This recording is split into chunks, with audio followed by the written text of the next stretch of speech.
There are exactly 47 steps from the bridal suite to the altar at St. Catherine's Church. I know this because I counted them. I counted them while 216 guests sat in wooden pews waiting for a groom who would never appear. I counted them while my father held my arm so tightly I thought he might leave bruises. I counted them while the string quartet played the same song for the third time because nobody knew what else to do. 47 steps toward a man who had already decided I was not worth staying for. I made it to step 32 before the best man walked toward me with a face that told me everything I needed to know. "He's gone, Natalie. I'm so sorry. He's gone." The church went silent. 216 people stopped breathing at the same time.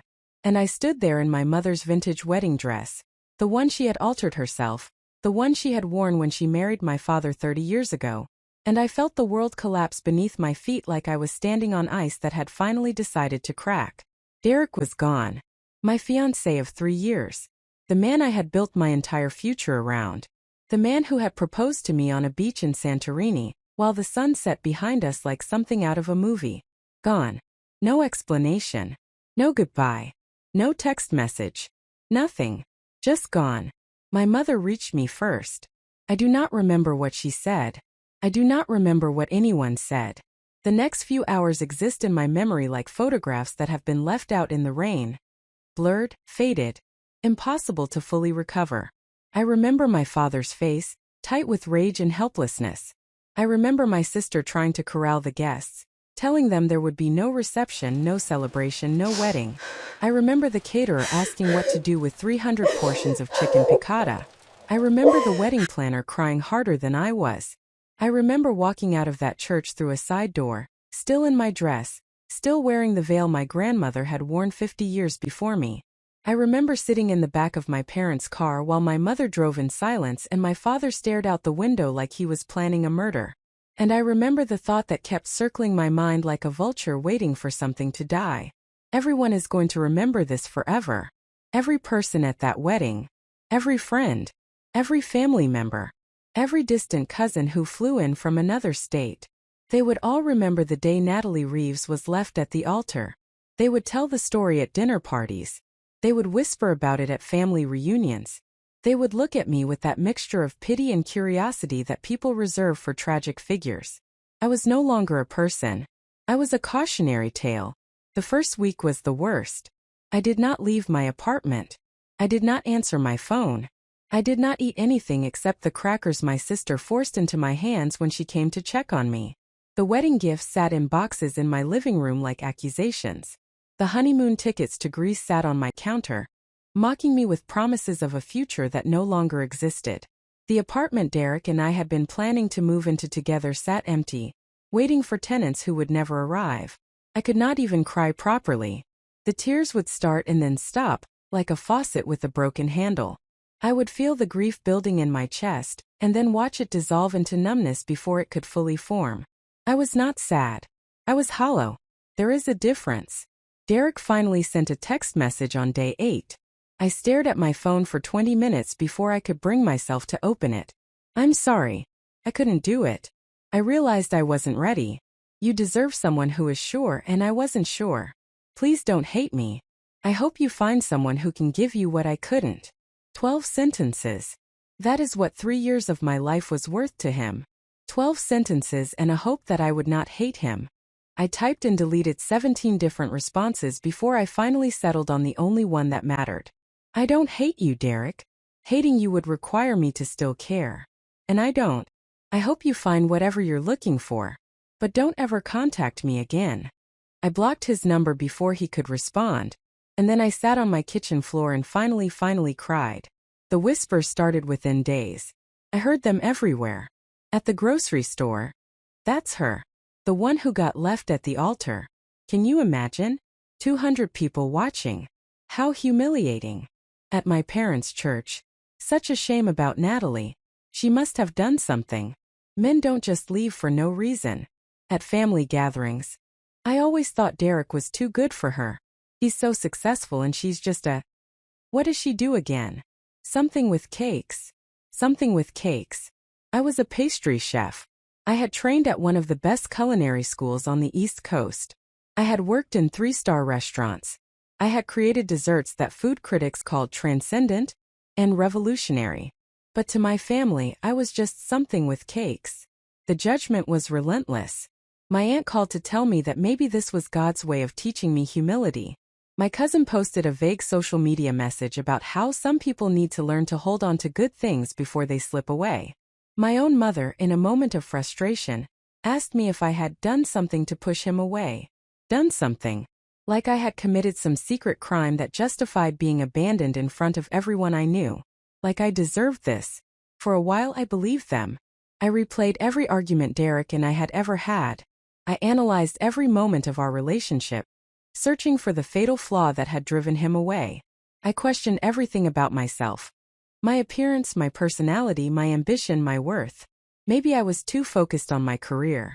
Maybe I was not attentive enough. Maybe I was not pretty enough, thin enough, successful enough. Maybe I was just not enough. The depression settled in like a fog that would not lift. I stopped going to work. I stopped answering calls. I stopped doing anything except lying in bed and wondering how I had become this person. This broken, abandoned, pitiful creature that everyone whispered about. My therapist called it a grief response. She said I was mourning not just the relationship but the future I had imagined for myself. She said it was normal. She said it would pass. But at 3 a.m, when the apartment was silent and the loneliness pressed down on me like a physical weight, nothing felt normal. Everything felt permanent. Everything felt hopeless. Everything felt like it would never change. It was my grandmother who pulled me out of the darkness. She showed up at my apartment 6 weeks after the wedding that never happened, carrying a bag of groceries and a bottle of whiskey. "Get up," she said, pulling open my curtains and flooding the room with sunlight. "You've wallowed long enough." "I'm not wallowing. You're lying in bed at 2 in the afternoon wearing the same clothes you wore 3 days ago. That's wallowing." She sat on the edge of my bed and looked at me with those sharp eyes that had always seen straight through me. "Your grandfather left me, you know." I sat up slowly. "What?" "Before we got married, 2 weeks before the wedding, he told me he had met someone else. A woman from his office. Said he was in love with her. Said he couldn't go through with our marriage." I had never heard this story. In all the years I had known my grandmother, she had only ever spoken of my grandfather with love and devotion. They had been married for 47 years before he died. "What happened?" She smiled, a small knowing smile. "I told him to go. I told him that if he wasn't sure about me, then I didn't want him. And I meant it. I had a job, I had a life. I had plans that didn't require a man to complete them. But you got married. You were together for almost 50 years. Because he came back." She reached out and took my hand. "He came back 3 months later, after the other woman left him for someone else. He showed up at my door and begged me to give him another chance. And do you know what I said?" "Yes." "No." I said no. She laughed at the surprise on my face. I told him that I wasn't his backup plan. I wasn't someone he could throw away and pick up again when his first choice didn't work out. I told him that if he wanted to be with me, he would have to prove it. He would have to earn it. And he would have to wait until I was ready. How long did he wait? 2 years. She squeezed my hand. 2 years of showing up, being consistent, proving that he had changed. And when I finally said yes, it was because I really knew, that he wasn't going to leave again. She stood up and walked to the window, looking out at the city below. "The point, Natalie, is that Derek leaving was not your failure. It was his. He was not strong enough, not ready enough, not worthy enough to stand at that altar with you. And that has nothing to do with your value. It only speaks to his weakness." She turned back to me with fire in her eyes. "So you can lie in this bed and let his weakness define you. Or you can get up, take a shower, and show the world that Natalie Reeves is not someone who stays down." She handed me the bottle of whiskey. "Tonight we drink. Tomorrow you rise." I did not rise the next day. Or the day after that. But something had shifted inside me. A small ember of anger had begun to glow in the pit of my stomach. Anger at Derek for leaving. Anger at my family for blaming me. Anger at myself for believing their lies. And that anger slowly began to transform into something else. Determination. I had spent 6 years working in other people's kitchens, creating other people's visions, building other people's dreams. I was good, really good at what I did. I had won awards. I had been featured in magazines. I had created desserts that made grown adults cry with joy. But I had always been working for someone else. Always following someone else's menu. Always building someone else's legacy. What if I built my own? The idea started small. A notebook filled with recipes. A business plan sketched on napkins at 3 in the morning. A vision of a bakery that was entirely, completely, unapologetically mine. I did not tell anyone what I was doing. Not my parents. Not my sister. Not my friends. This was my secret. My therapy. My silent rebellion against everyone who had written me off as a tragic figure. I started taking night classes in business management. I studied everything I could find about restaurant ownership, small business loans, marketing, branding. I saved every penny I earned, denying myself everything that was not essential to my goal. During the day, I worked double shifts at the restaurant where I had been a pastry chef for 3 years. During the night, I built an empire in my mind. 6 months after Derek left me at the altar, I found a location. It was a small storefront in a neighborhood that was just beginning to gentrify. The rent was cheap because the previous tenant had been a laundromat that caught fire. The space was a mess, water damage, smoke stains, broken windows. But it had good bones. And it had a kitchen. I signed the lease with money I had saved for years. Money that was supposed to be a down payment on the house Derek and I were going to buy together. He left me at the altar. I bought a bakery. The next 6 months were the hardest of my life. I worked on the renovation every night after my restaurant shifts ended. I learned to install flooring. I learned to paint walls. I learned to fix plumbing and replace light fixtures and do 100 other things I had never imagined doing. My hands were constantly bruised. My back ached every morning. I slept 4 hours a night and dreamed about buttercream frosting. But slowly, steadily, the bakery took shape. I called it The Rise. Not because I was trying to be clever. Not because I wanted to make a statement. I called it The Rise because that is what bread does. It starts as a lump of dough, shapeless, formless, unremarkable. And then with time and heat and pressure, it transforms into something nourishing, something beautiful, something that sustains. I was the dough. And I was finally beginning to rise. The Rise opened on a Saturday morning in April, exactly 1 year after Derek left me at the altar. I did not have a grand opening. I did not have investors or partners or a marketing budget. I just opened the doors, put out a small sign and waited. The first customer was a woman named Margaret, who lived in the apartment above the dry cleaner next door. She ordered a croissant and a cup of coffee and sat by the window for 2 hours, reading a book. When she left, she told me it was the best croissant she had ever tasted. The second customer was a man who was late for work and just needed something fast. He grabbed a muffin and was out the door in 30 seconds.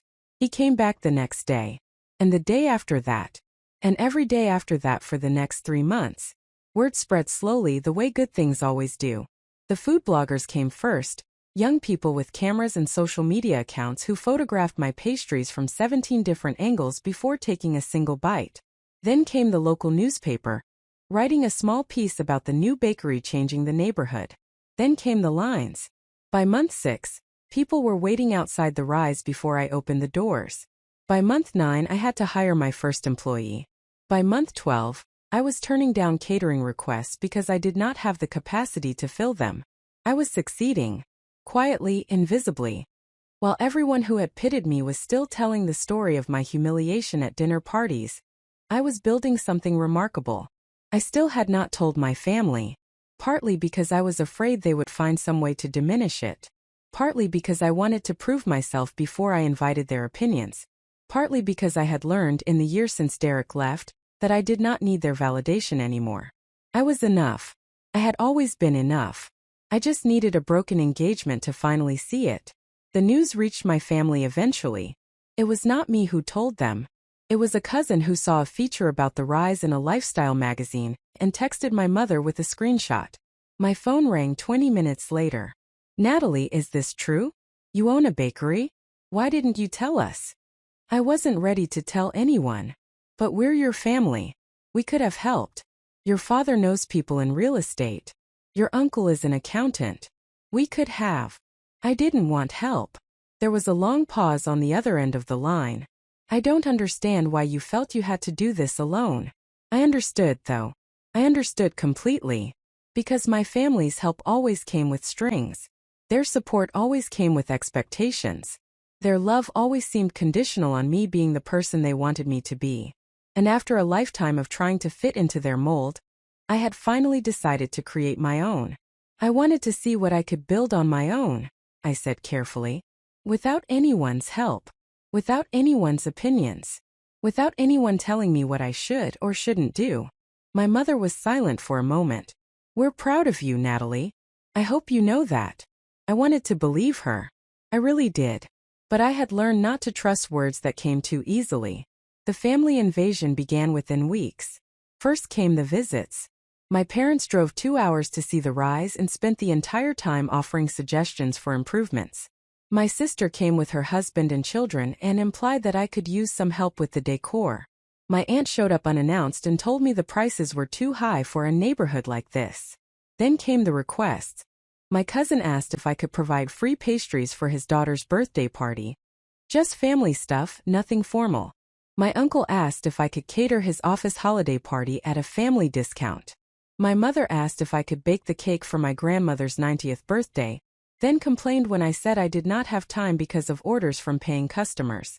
Family should come first, she said, her voice sharp with disappointment. You've changed, Natalie. You used to be so generous. Now you're all about money.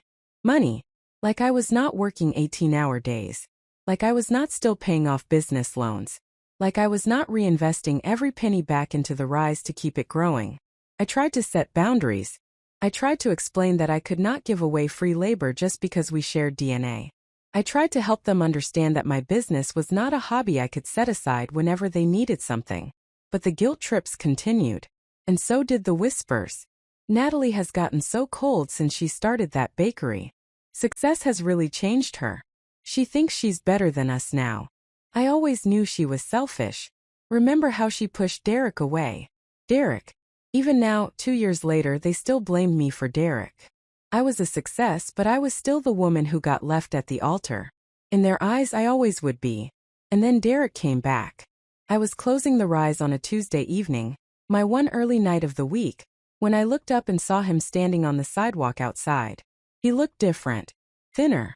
Older. There were shadows under his eyes that had not been there before, and his expensive suit had been replaced by a simple jacket and jeans.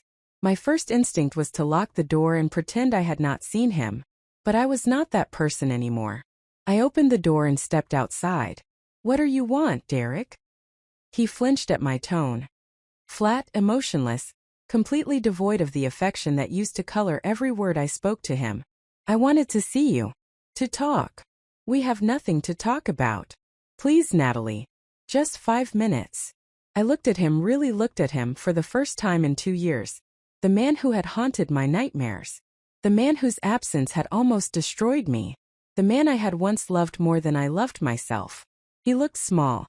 How had I never noticed how small he was? 5 minutes, I said.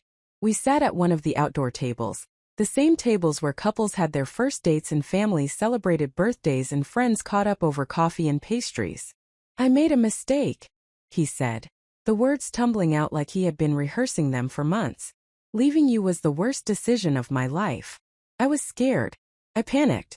I didn't think I was ready for that kind of commitment. But I was wrong. I was so wrong. I said nothing. I've thought about you every day since then. I followed your success. I've seen what you've built. He gestured at the rise behind us. It's incredible, Natalie. You're incredible. And I just kept thinking, what if I hadn't left? What if I had been brave enough to stand at that altar? We would be married now. We would be building this together. Together. The word hung in the air between us like smoke.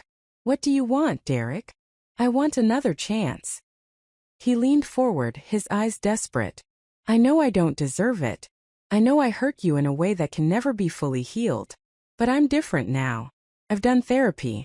I've worked on myself. And I know in my heart, that you're the one I was supposed to be with. For a long moment I did not respond. I thought about the year after he left. The depression. The whispers. The family members who blamed me for his abandonment. The nights I spent crying on my kitchen floor, convinced that I was unlovable. I thought about the work I had done to rebuild myself, the therapy, the self-reflection, the slow, painful process of learning to love myself again.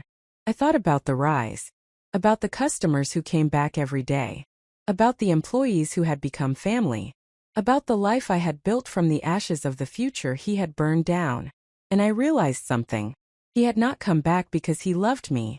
He had come back because I was successful.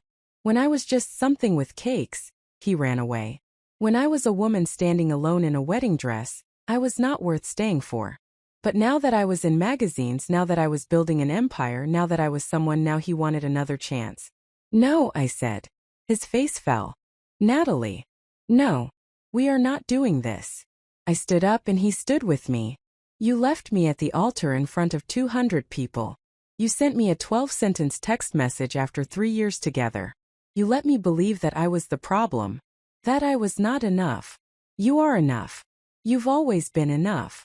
I know that now, but I did not know it then, and I had to figure it out on my own. I had to rebuild myself from nothing. I had to learn that my worth does not depend on whether a man shows up for me. I took a step back. You want to be part of my success, Derek, but you were not willing to be part of my struggle. And that tells me everything I need to know about what kind of partner you would be. His face hardened. So that's it? You're not even going to consider. I considered it for about 3 seconds, and then I remembered who I am now. I'm not the woman you left. I'm the woman who built something beautiful from the wreckage you created. And I don't need you. I don't want you.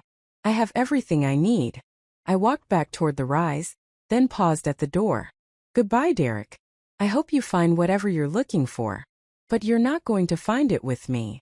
I walked inside and closed the door behind me, and I felt nothing but peace. My family did not take the news well. Somehow, Derek's return had made its way through the family gossip network, and suddenly everyone had opinions. My mother called to ask why I had not at least heard him out. He's changed, Natalie. People deserve second chances. He left me at the altar. Yes, but he came back. That has to count for something. It was my grandmother who finally said what needed to be said. She invited me over for tea on a Sunday afternoon, and we sat in her kitchen, the same kitchen where she had taught me to bake when I was 7 years old. Your mother called me, she said, pouring tea into delicate china cups. She's worried about you. She's worried that I'm not doing what she wants me to do. That too. My grandmother smiled. Tell me about Derek. I told her everything. The conversation outside the rise. His excuses. His request for a second chance. My refusal. She listened without interrupting. When I finished, she nodded slowly. Do you remember what I told you? About your grandfather. You said he left you 2 weeks before your wedding. And do you remember what else I said? You said he came back. And you made him wait 2 years before you said yes. That's right. She set down her teacup. But here's what I didn't tell you. I almost said yes right away. I looked at her in surprise. When he showed up at my door begging for another chance, I wanted so badly to say yes. I loved him. I missed him. And I was tired of being alone. Tired of everyone asking why I wasn't married, tired of feeling like a failure. She reached across the table and took my hand. But I knew that if I said yes immediately, I would be telling him that what he did was acceptable. That he could leave whenever he got scared and come back whenever he was ready.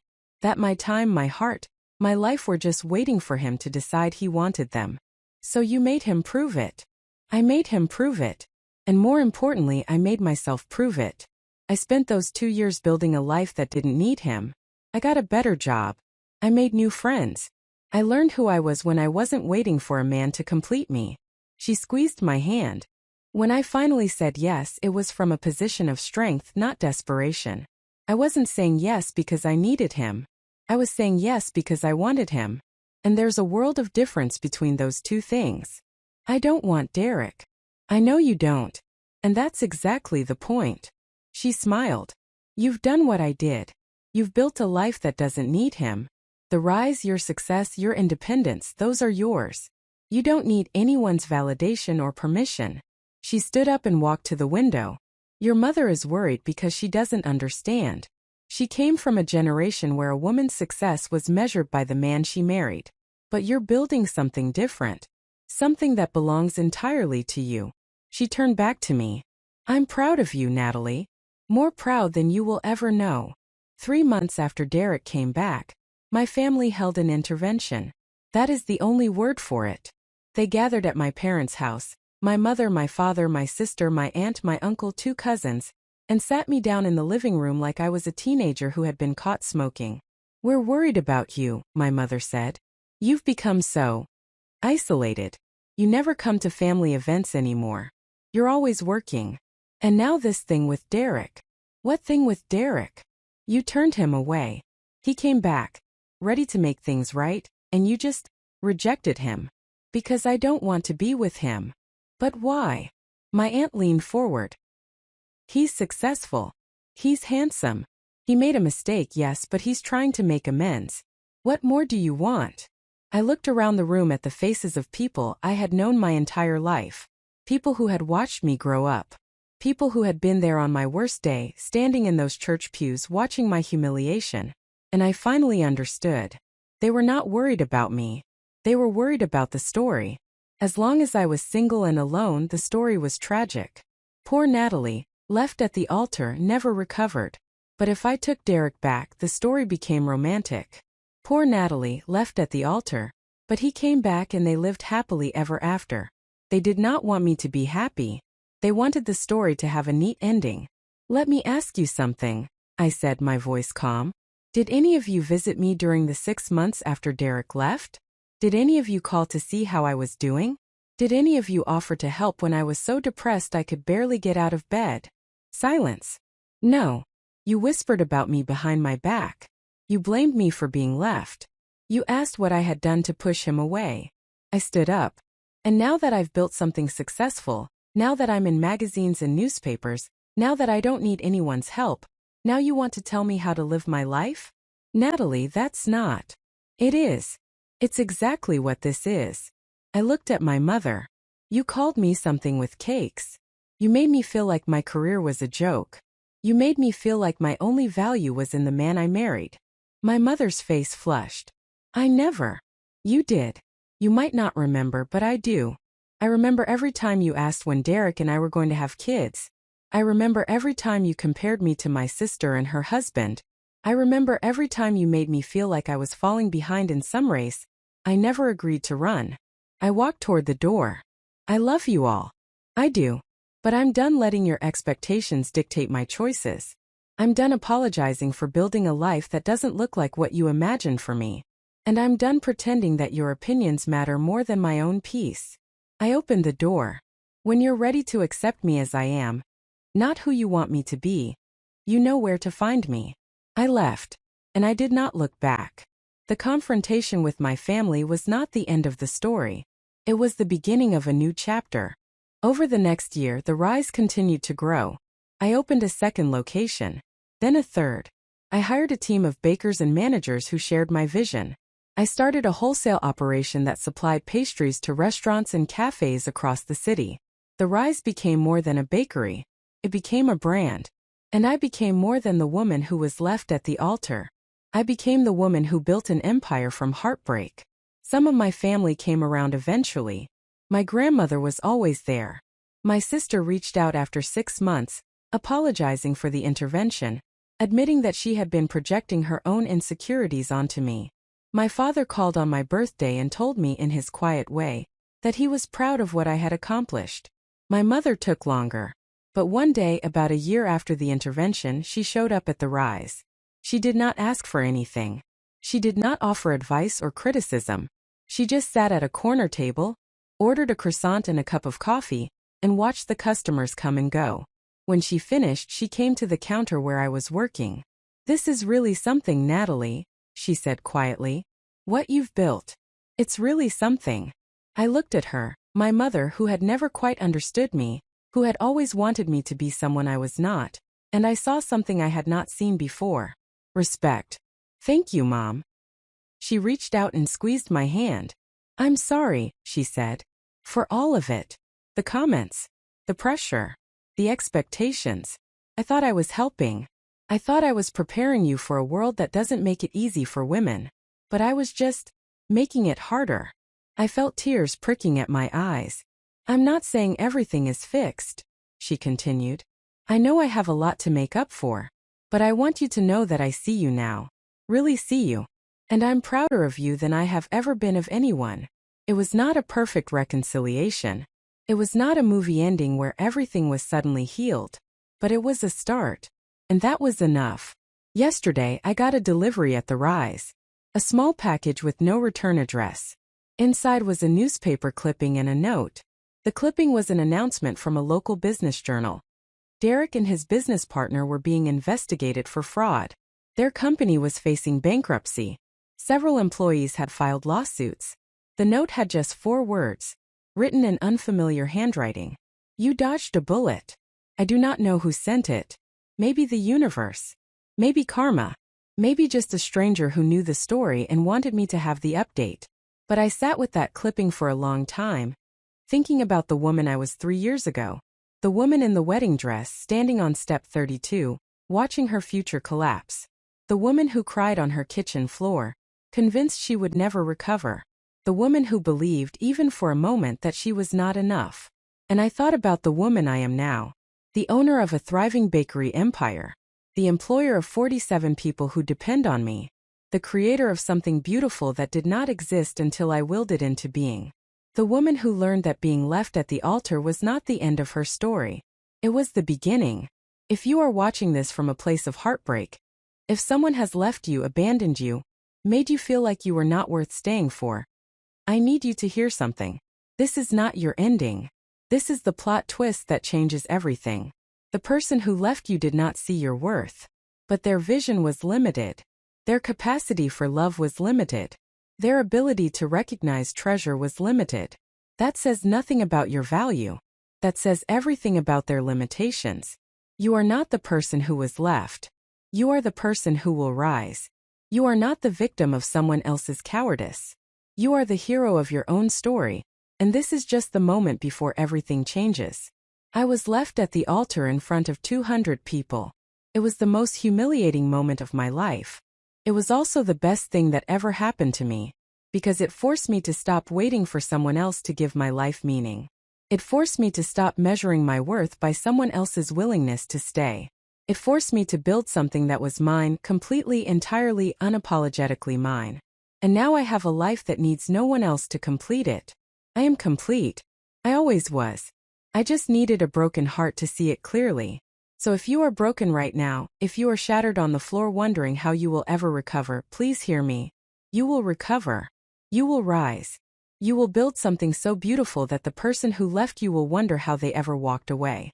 And when they come back, and they always come back, you will know exactly what to say. No, thank you. I have everything I need. Every great success starts with a struggle. And yours is just beginning. This has been Helen's tale. Until next time, remember. The altar they left you at was just the foundation for the empire you were always meant to build. Keep rising.